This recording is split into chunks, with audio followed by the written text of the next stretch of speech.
I have a feeling that this film has nothing to do with insomnia. You mean like the medical condition? Yeah. I don't know if this is really a spoiler as such, because I've already described to you like the basic premise, but... I don't remember that. You don't remember that? No. In theory, that was about a few minutes ago. In actuality, we filmed this a few days after, but the... You know, I won't spoil it. I won't spoil it because you don't know. Me. Okay, Yeah. but like, okay. It may have a thematic point in the film rather than a literal point. Insomnia. What's that? I don't know. Oh. That's weird that the executive producers George Clooney and Steven Soderbergh. It's like a weird famous person jump scare, and also like they probably did nothing. Probably gave some money. It's probably, yeah, I feel like a really famous and rich actor or film director, you like, well, I like this thing, or I like this director, I want to stick my name in the credits somewhere and just give him a bit of cash to get him started. I mean, that's a really nice life if you're just your job now is effectively to pay for up and coming film directors. But then you also get money back. It's so incredible to be working with you, Detective Dormer. I've followed all of your cases, Theodore Danelli, Frank Prudhomme, the Ocean Park shootings, and especially the Leland Street murders. I think watching this now, as I said in the introduction to the podcast episode, I do like this film, but you can tell even just so early on in the film, like within the first 5 minutes, why this is considered a lesser Nolan film, because the dialogue has a certain conventionality to it, I think, and the way the film is shot also has a very it's a conventional approach, and I don't think there's anything wrong with that. It's just giving like this could be directed by anyone. Yes, I think that's exactly it. I think a lot of film directors have that. I noticed in the credits that this is not written by Christopher Nolan in any capacity, and it's not co-written by his brother Jonathan Nolan, who has co-written a number of his other screenplays. It's written by a woman, which means it's going to be amazing. Yeah, damn right. Maybe you will like this more because it's written by a woman, and so it will appeal more to. I don't know. You can probably tell me that. It's giving Twilight so far. So. Just because of the misty like sort of background and stuff. This could be directed by anyone. The fact that it's a Christopher Nolan film could be directed by me. It could be directed by you. It could be directed by me. No, not you. But yeah, no, I think I can see why people would find this less appealing. You would get too triggered. Why? Because you used to have insomnia. I did used to have a lot of insomnia, yeah. All right, I want to talk to the boyfriend. I can get him to the station. No, I want to go to the school where he is in his class, pull him out in front of his friends. Catch him off guard. I want to, get people talking. This is more of a personal thing, but I like stories about a Sherlock-esque figure that can walk into a room and diagnose things that have happened to, say, a victim by looking at their clothes or by looking at like the way that their body was constructed after the murder itself. I like stories like that, so I'm kind of enjoying this. She had an alcohol problem and she had a used phone, and that's whenever she put the charger in. What a great reference! Why do you reference that out of interest? Like, where did you? Because I've heard that be like so that's obviously a reference to Sherlock, Benedict Cumberbatch, the first series. Yeah. And I just find it the most annoying thing that he ever says in the show. Right. Okay. Because I also struggle to put the charger in my phone, and like it is a bit scratched, but I don't have an alcohol problem. Right, okay. It's just like, okay, you got lucky this time, do you know what I mean? But it doesn't always lead to the same conclusion. Did you see that like on TikTok, or did you see that like, is that just your own thought? No, when I just watched it like for the first time, I was see. just like, that's stupid. Because the reason I ask this is because I hear a lot of people say this. Really? I actually think we'll do Sherlock one day, I'm sure. Okay. I actually disagree with that criticism of that particular scene. But I like stories like this. I like stories. I like stories. I like Al Pacino coming in and being able to look at a room and actually diagnose it based on, What was Al Pacino in that's different than this? The Godfather? Oh, yeah.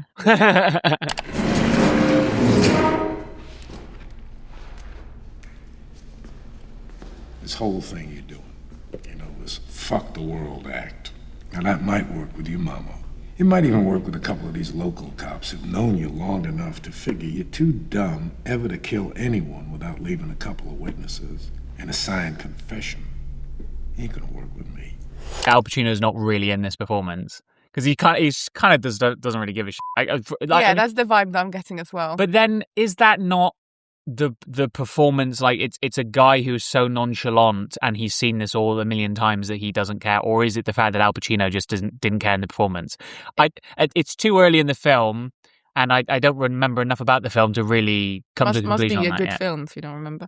Once again, I am really enjoying this film just because it speaks to my personal likes in terms of like a film and in terms of a story, but it like there isn't anything Nolan-esque about this, and not that it has to be that case. Like obviously directors can do whatever they want and they can do different stories and different types of stories, but it's just interesting to me that we're about a fifth, maybe a sixth of the way through the film. There's no indication that there will be anything to do with the timeline or the narrative or the chronology. It's just a standard detective story about a murder in small town Alaska. It's not written or co-written by him, so he has no input on the kind of. Well, he obviously has a final say in terms of being the director, but he has no input in the script. For all intents and purposes, it's only his second feature. In my head, this is his third film, but in terms of how the general public would have perceived him, this is his second film, and he's come off Memento, which was obviously a massive success critically, and it was a pretty modest success commercially as well. Maybe his visa was ending and he just really needed a job, so he just took this, you know? What, in 2 years? This is 2 years after Memento. Between Memento and Insomnia, 9/11 has happened. So that's why it's so horrible. That's why it's so much more gritty. Well, it's about as gritty as Memento was. If anything, it's less gritty. Have you noticed that we bring up 9/11 a lot on this podcast?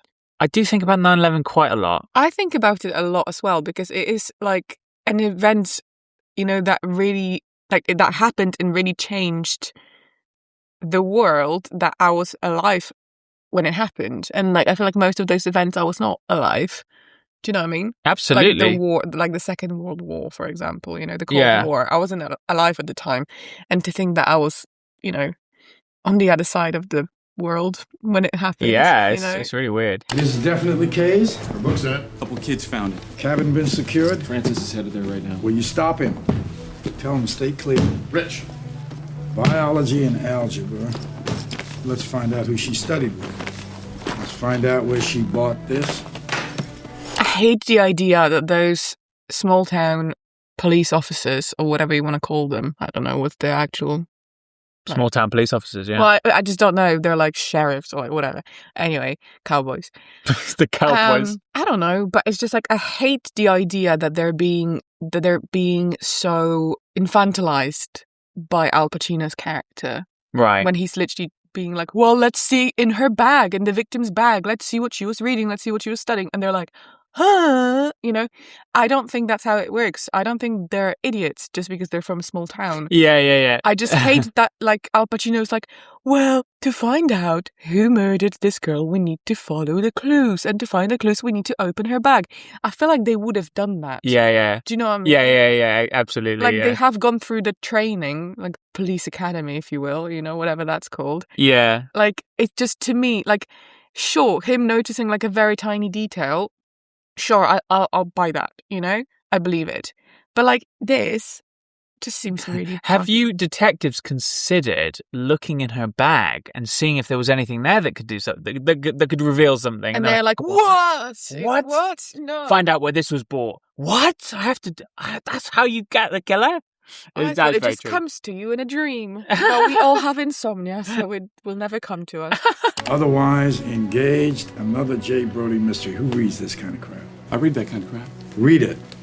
After it's dusted. Find anything that strikes you, plot-wise, underlined passages. Just let me know. That's a very movie logic. The idea that someone's been murdered, they were reading a book, and the guy's like, read it. Read the book and tell me if there's anything related to the plot related to what happened here. As if, like, imagine this scenario. You're a woman. You get murdered. The last book on your Kindle was Sylvia Plath's The Bell Jar. And they're like, suicide.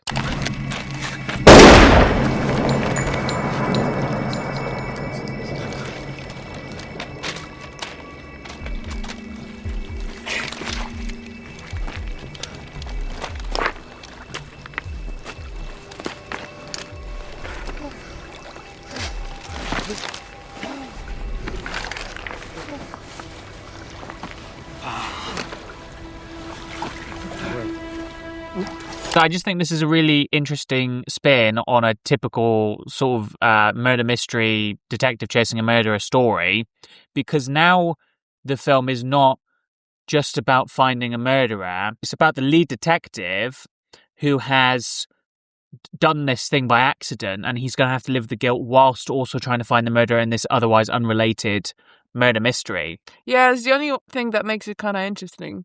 Yeah, I suppose... Because before it's just like a kind of detective story, isn't Yeah, it? yeah, absolutely. Like, it is, like, the word that we keep using is conventional, and yeah, it is conventional. But I do think it's done well. Like, for this kind of film and this kind of story, I do think it's done well. I wouldn't say at this point, we're about a fourth of the way through, perhaps. Mm-hmm. I would say at this point that the directing is elevating the material in any way. Oh, no, it's literally just like telling the camera operator to move the camera. Yeah. It's not really like the directing is not really leading the story. I think for now it's the script. Yes, absolutely. And the script is fine. The script is good. Yeah, it's fine. It's like a script-driven story. Not Yeah. You know.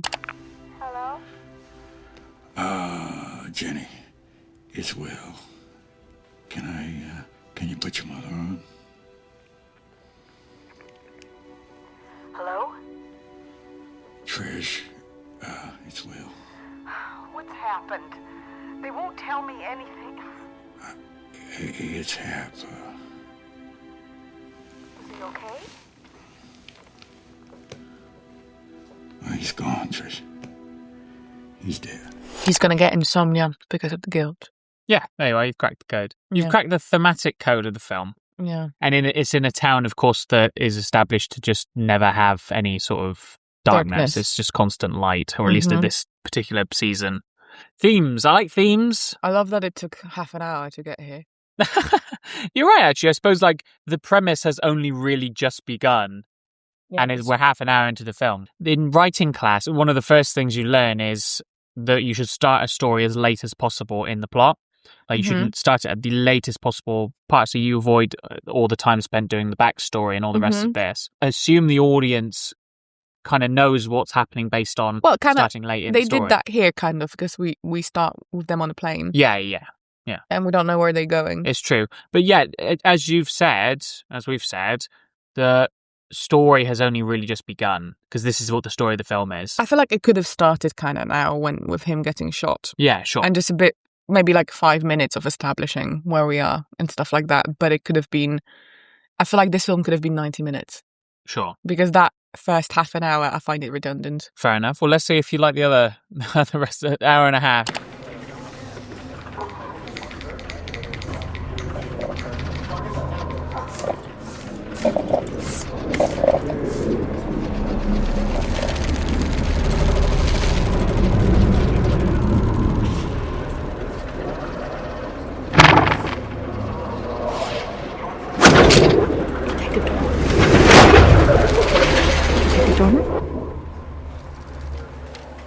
This feels like the first interesting thing Nolan has done directing-wise, like this sequence there, where you're actually getting into his mind and you can see what he is seeing effectively in terms of his insomnia and how that's affecting like his perspective around him. That is the first time that this felt like a Nolan-directed film. Just a little visit to the dump. You should feel right at home here, honey. Just about fucking killed us both! Off to me! What the fuck is this? You and Kay were like sisters. Yes, I told you already. Now, how come there's torn pictures of you in her bedroom? Again, I feel like it's only around the halfway mark that we can feel Nolan actually directing the film, as opposed to just someone just directing, anyone else, literally anyone else directing it. Because what we're seeing now with all the cuts back and forth is clear that this is meant to get us into the head of Al Pacino's character and his insomnia. And I think it's quite effective. I think it's quite a useful way of doing it. And it's also a nice way to distinguish the film in terms of its visual language to any other film about a very similar subject. I think it's done very well in this scene. It's just that it's come a bit too late. I was going to say that we are an hour in and there's an hour left and it feels like it's been going on for ages and not much has happened. Yeah. Like, I mean, I know someone died or, but it's like, cool, that is the reason the narrative is being pushed forward, but it like happened half an hour in. Yeah. And then for another half an hour, we were just basically learning that Al Pacino has insomnia, which again, it didn't have to be half an hour. Sure, yeah. Nothing is happening, basically. Killing changes you. You know that. It's not guilt. I never meant to do it. It's like awareness. Life is so important. How could it be so fucking fragile? This is actually what happened to Robin Williams' character after Dead Poets Society. He went insane after getting thrown out of school. Well, because one of his favorite students killed himself, and that really messed him up, and he got insomnia. He doesn't have insomnia. Al Pacino has insomnia. You don't know that. I guess everyone in this town has got to get insomnia at some point because of the light thing. Exactly. I like Robin Williams in this film, and that's part of the reason I like this film. It's really cool to see him in a villainous role. He was in a similar kind of role in a film called 1 Hour Photo, but he is more villainous in this. Like, he is just purely the antagonist. He is a psycho child murderer. The film started about halfway through. Like, the film proper started about halfway through this film. And I am really liking this section, and I'm liking what the film is now about, which is Al Pacino was an honourable detective and an honourable man who wanted to solve this case and is now kind of forced to work with the murderer to hide his own guilt. I like that this is what the film is about. It's just that it took half the film to get here. And I think it just speaks back to the thing I said earlier about usually in a story, the best thing to do is to start it as late as possible. Also, he doesn't look like he's got insomnia because he looks exactly the same as he did at the beginning of the film. I was just thinking that, like, Robin Williams, his performance is fantastic so far. Al Pacino obviously is a fantastic actor. It's just that I think Al Pacino is very good when he seems to actually care about what he's doing. He doesn't really, to my mind, he doesn't seem to care that much. Yeah, he doesn't seem that interested in this performance, which is, you know, whatever. Like, that's him. The fact that he hasn't slept for what I think at this point now is 3 days, maybe 4.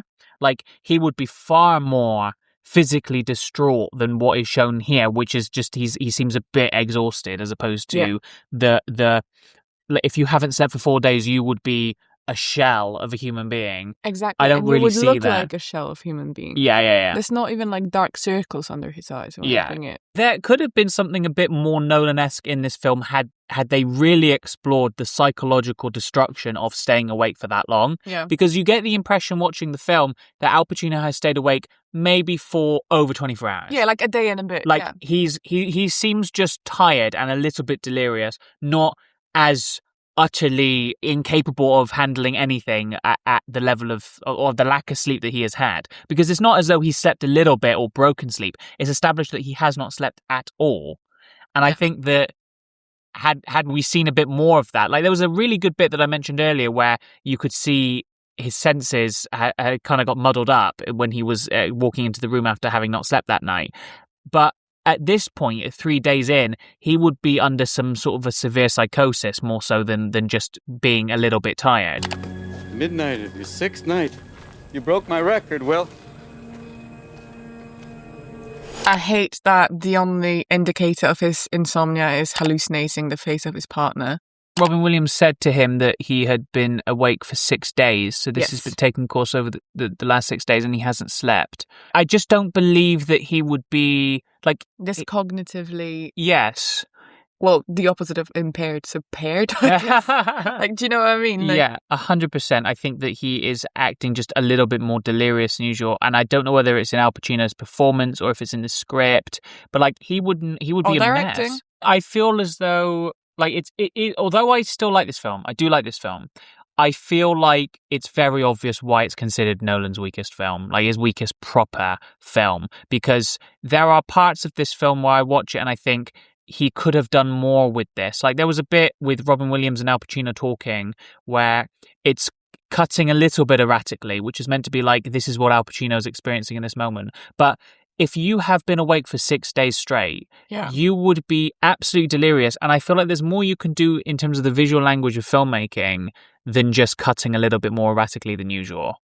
I just don't buy it, like, just in general. And also, like, Robin Williams' character says that, like, oh, you beat my record because, like, I was awake for 6 days. So that's implying that he hasn't slept in longer than 6 days. Yeah.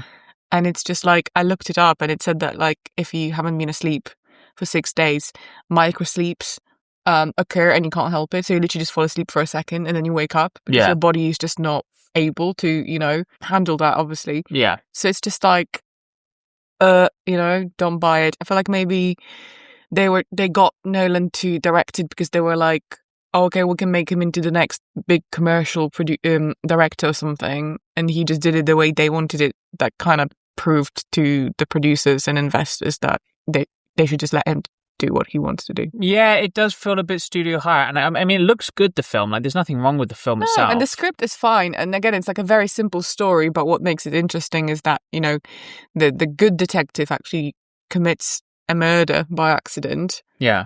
Is that a murder? No, manslaughter. Manslaughter, but yeah. Yeah, by accident, and that is the only interesting part of this movie, because otherwise it would just be like, oh, they're trying to find the guy. Yes, absolutely. If you subtract that one element of the premise, then it is just a very standard film, and it's a standard film even with that, but that adds a little bit more of a new dimension to this story that we sort of haven't been used to.